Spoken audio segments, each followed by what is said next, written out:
fora do jardim. Agora o homem está sujeito à morte, e a Bíblia diz que quando ele é posto para fora do jardim, Deus coloca 2 querubins na entrada do jardim, e a Bíblia diz que Deus coloca uma espada flamejante que fica em volta do jardim, diz a Bíblia, para que o homem não tivesse mais acesso à árvore da vida.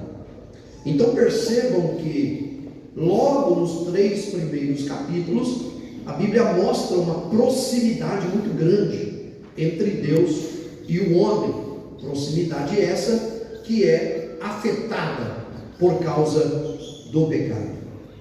Agora, é interessante a gente lembrar que esse versículo que nós lemos no capítulo 21, ele trata do desfecho da história humana. A história humana, ela já atravessou algumas dispensações, pelo menos 6 dispensações. A primeira dispensação é a chamada dispensação da inocência, e este tempo acontece quando Adão e Eva ainda estão no jardim do Éden, e eles não estão ali sujeitos ao pecado. A Bíblia diz que ambos estavam nus e não se envergonhavam. Deus vinha ao jardim por causa da inocência do homem. O homem não havia pecado ainda. Porém, depois do diálogo entre a serpente e Eva, a serpente convence Eva a comer o fruto, ela o dá ao seu marido, e a Bíblia diz então que os olhos deles se abrem, acontecendo então o que eu disse agora: Deus os coloca para fora do jardim. Quando Deus os coloca para fora do jardim, começa a segunda dispensação, que é a chamada dispensação da consciência. Ou seja, o homem agora já tem consciência do pecado. E é interessante que logo no capítulo de número 4 do livro de Gênesis, acontece já o primeiro crime, o primeiro homicídio, quando Caim mata o seu próprio irmão Abel. Quando a gente chega no capítulo 5 do livro de Gênesis, a Bíblia já diz lá que a corrupção havia se espalhado sobre a terra. Então percebam como o avanço do pecado, ele foi veloz. No capítulo de número 5, quando o homem ainda está na dispensação da consciência, a terra já está alastrada pelo pecado. É aí que Deus então decide enviar o dilúvio sobre a terra. E neste dilúvio, vocês se lembram, é poupada Noé, a sua esposa, seus filhos e as suas noras. E a Bíblia diz que eles escapam naquela arca, ficam na arca por aproximadamente 1 ano e 1 mês. E quando a arca para no Monte Ararat, a Bíblia diz que o Noé sai dali e Deus então faz um pacto com ele de que a humanidade não seria mais destruída com água, estabelecendo assim um arco no céu. A partir dali começa então outra dispensação, que é a dispensação do governo humano. E esse governo humano, essa dispensação, ela dura até o momento em que o povo constrói a Torre de Babel, e em seguida vem a terceira dispensação, que é a patriarcal. Então veja que a humanidade já passou pela inocência, pela consciência, pelo governo humano, e agora já está na dispensação patriarcal, que é quando Deus chama Abraão em Gênesis capítulo 12, a partir do versículo 1, e ele diz a Abraão para que Abraão saísse da sua terra, da sua parentela, da casa de seu pai, e disse Deus: e vai para uma terra que eu vou lhe mostrar, e farei de ti uma grande nação, engrandecerei o teu nome, e tu serás uma bênção, abençoarei quem te abençoar, amaldiçoarei quem te amaldiçoar, e em ti serão benditas todas as famílias da terra. Então, quando nós falamos deste período da patriarcal, que já é a 4ª dispensação, nós estamos falando de Abraão, de Isaac, de Jacó, dos filhos de Jacó, e essa dispensação, ela dura até os dias em que Deus tira o povo do Egito, depois que eles passam ali 430 anos presos, Deus os tira de lá através da vida de Moisés. E aí no capítulo 20 do livro de Êxodo, Deus recita em alto e bom som para Israel ouvir os 10 mandamentos. Não terás outros deuses diante de mim, não farás para ti imagem de escultura, não tomarás o nome do Senhor teu Deus em vão, lembra-te do sábado para o santificar, honra teu pai e tua mãe para que te vá bem, se prolongue os seus dias sobre a face da terra, não matarás, não adulterarás, não furtarás, não dirás falso testemunho, não cobiçarás. Começando ali então, uma outra dispensação que já é a quinta dispensação, a dispensação da lei. Vocês se lembram que a lei a regra era essa: olho por olho e dente por dente. Então, aquilo que alguém praticava de errado, a pessoa recebia na mesma medida.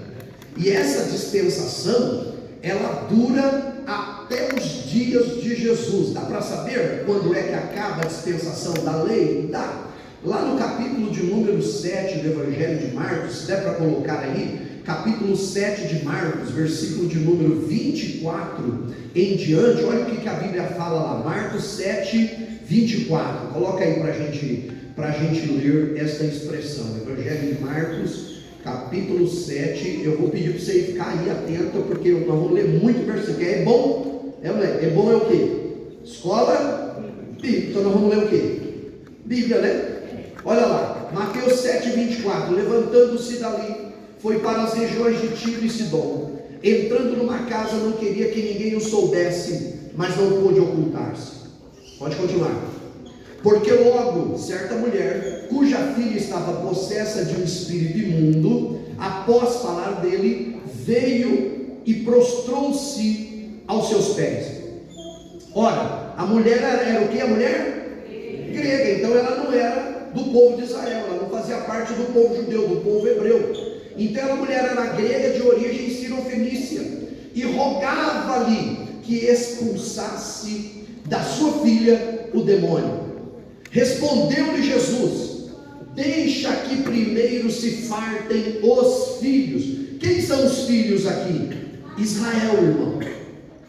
Jesus só diz assim: ó mulher, primeiro deixa eu cuidar dos filhos, que é Israel, porque não é bom tomar o pão dos filhos e lançá-lo aos cachorrinhos. Aí a mulher falou o quê? Sim, Senhor, mas os cachorrinhos também comem da mesa, comem das migalhas que caem da mesa dos seus senhores. Olha o 29. Então lhe disse: por esta palavra o demônio já saiu da tua filha. Continua aí, tem mais um não. E voltando ela para casa, achou a menina deitada sobre a cama e o demônio já havia saído. Agora perceba, nos outros evangelhos, esse mesmo texto diz que essa mulher, ela é grega, ela é sirofenícia, e ela vem pedir ajuda de Jesus. E Jesus olha para ela e diz assim: mulher, não é bom pegar o pão dos filhos de Israel e entregar para os cachorrinhos. Quem são os cachorrinhos? Os gentios. Só que tem um versículo da Bíblia, coloca aí o Evangelho de João, capítulo de número 1, capítulo de número 1 do Evangelho de João, e o versículo é o versículo de número,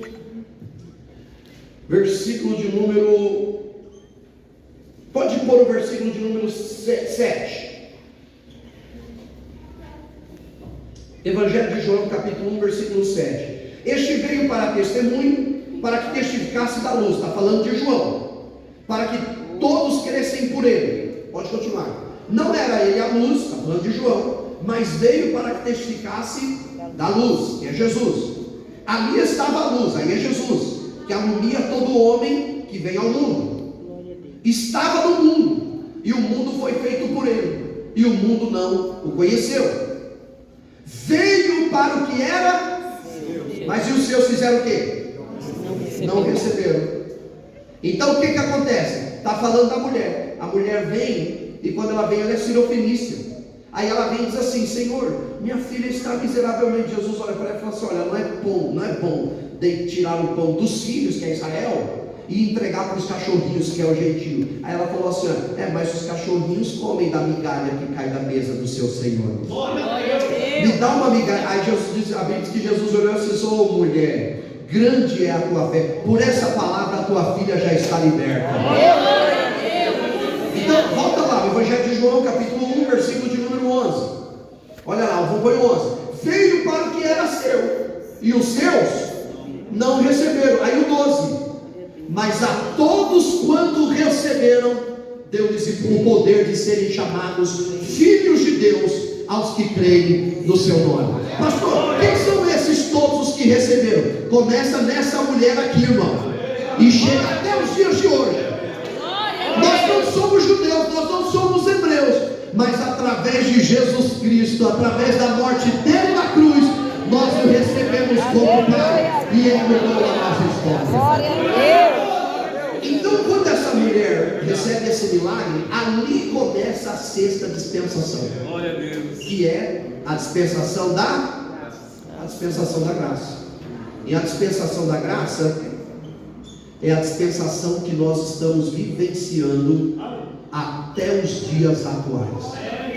Até os dias de hoje. A dispensação que a igreja está hoje é a dispensação da graça. Só que a dispensação da graça vai durar para sempre? Não. Ela tem que terminar.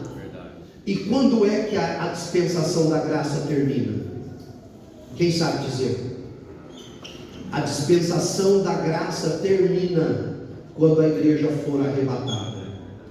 Quando a igreja sair da terra, ela sai da terra e termina a dispensação da graça para começar a grande tribulação. E depois da grande tribulação, começar a última dispensação, que é a dispensação milenial. Então agora nós estamos na época da graça, na dispensação da graça. Só que dá para perceber que essa dispensação está para terminar, sim ou não? Sim. Dá para perceber, irmãos. Dá para perceber, se a gente prestar atenção em tudo que está acontecendo à nossa volta, a gente consegue entender que falta pouco para essa dispensação terminar e a igreja ser levada para a glória, a igreja ser levada para o céu. Quer ver? Vamos ler alguns versículos. Coloca aí o Evangelho de Mateus, capítulo de número 24. Evangelho de Mateus.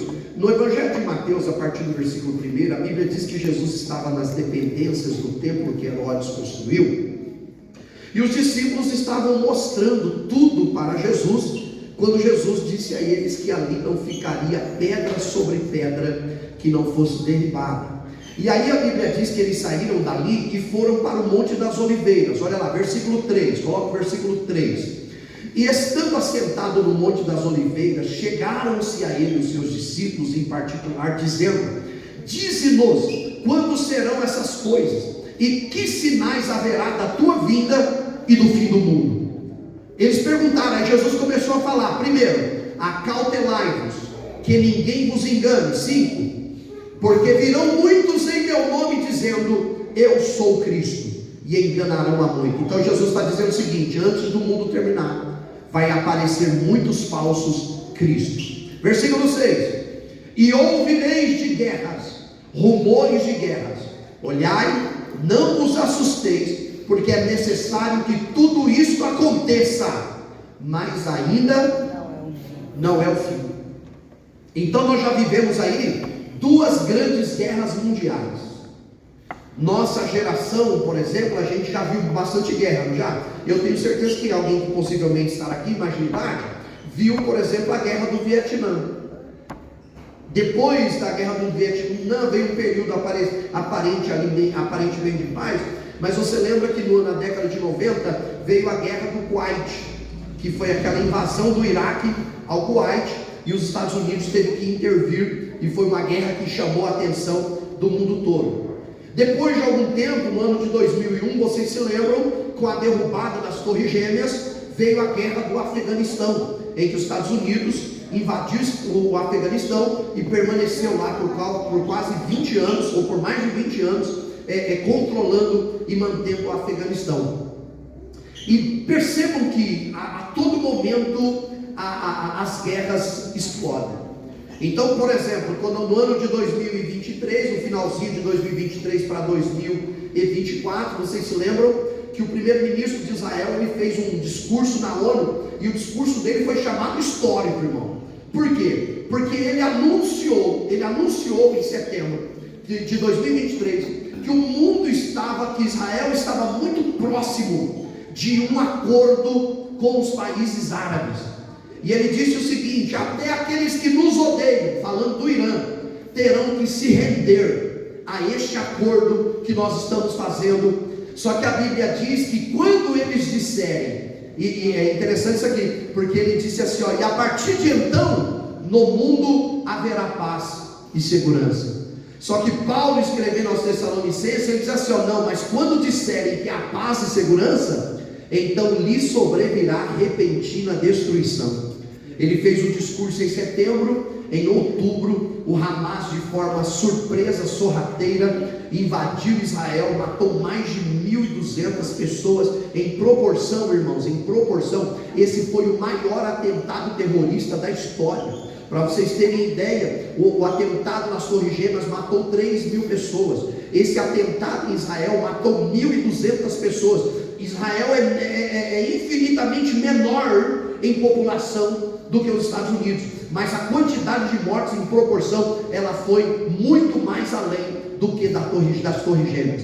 Então esse foi considerado o maior ataque terrorista de todos os tempos. E aí, aquilo que era paz virou guerra. Os Estados Unidos atacou a faixa de Gaza, e aí o que aconteceu? O Líbano, através do Hezbollah, atacou Israel, Israel atacou o Líbano, e vocês se lembram que no meio dos ataques o Irã atacou Israel, Israel atacou o Irã, e eles estão em guerra até agora, embora eles digam que foi feito um acordo, mas esse acordo definitivamente não existe. E quando a gente olha, por exemplo, para esse ímpeto do Irã em destruir Israel, a gente lembra sempre de Ezequiel capítulo 38 e 39, quando a Bíblia fala de uma guerra que haverá entre Israel e o Irã, ou seja, a Pérsia e mais uma aliança de algumas nações.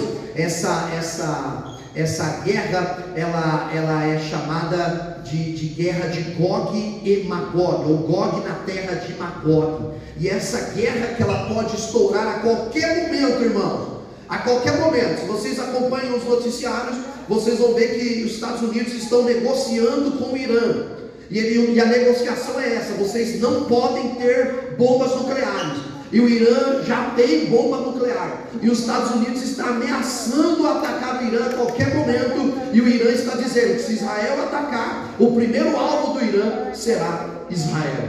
Então percebam que aquele Oriente Médio, como sempre foi chamado, ele é um lugar, ele é chamado de o barril de pólvoras do mundo. Nós estamos na iminência de uma guerra atual, vocês sabem disso, entre o Paquistão e a Índia. E o Paquistão avisou ontem que em poucas horas a Índia vai atacar o Paquistão. E a mensagem que a Índia mandou ontem para o Paquistão é essa: nós temos 130 bombas atômicas reservadas para vocês. Então há um clima de tensão no mundo todo. Hoje o vice-presidente dos Estados Unidos, ele deu uma entrevista dizendo que a guerra na Ucrânia, com a invasão russa, não terá um desfecho tão rápido.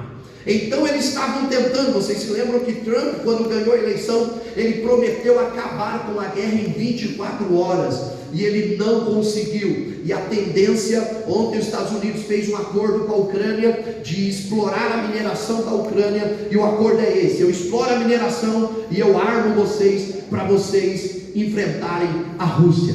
Então o mundo está em pânico. E dá para provar isso, não dá para provar, irmão? Por exemplo, segunda-feira, o que teve segunda-feira de impactante no mundo? Quem lembra? Um apagão. Houve um apagão na Europa. E o pessoal que mora lá, eu tenho alguns irmãos amigos que moram lá, eles disseram que a população da Europa toda entrou em pânico, porque eles imaginaram que o apagão fosse uma estratégia da Rússia de tirar a energia elétrica para em seguida atacar a Europa. E houve um medo, um desespero desespero instalado sobre eles nesta segunda-feira.